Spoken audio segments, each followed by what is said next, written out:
even as you're saying this, I mean, the death trap now. Can you now let's talk about death trap for a common wananchi to understand what is death trap and how does it actually affect us?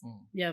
At first, as we mentioned earlier, as a country and as a government, they need money, and one of the ways that the government collects money is through borrowing. Yeah. And once you borrow, unajua ni deni. Kiomba kitu, unajua ni deni. So that's where the trap is always. Yes. And one thing is that half of Kenyans' tax revenue goes to debt repayment.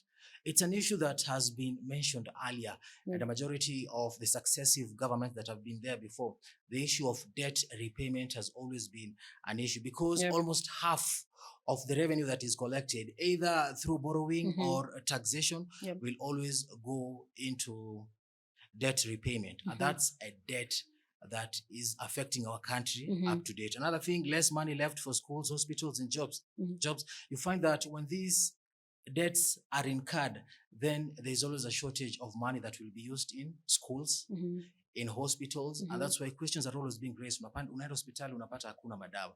What happens is because sometimes the government is overstretched by this debt. So when you say you've said the word schools, I mean, schools, is it actually a direct effect from the case we've had recently when they were saying they were going to like cut on the budget allotted to schools? Actually, is a direct effect from our fiscal policies. Yeah, it's a direct impact from our fiscal policies. Sababu utapata kwamba serikali inasema, that's what we're talking about debt. Unasema kuna watu ambao labda walikuwa washapata hii loan ya masomo, but in real sense they haven't repaid it. So unapata there's always a shortage of of funds that will be used to pay for those who are also seeking this. And that's unapata majority of, I was watching a news bulletin a few days ago, and napata kwamba people are complaining that serikali has not released funds.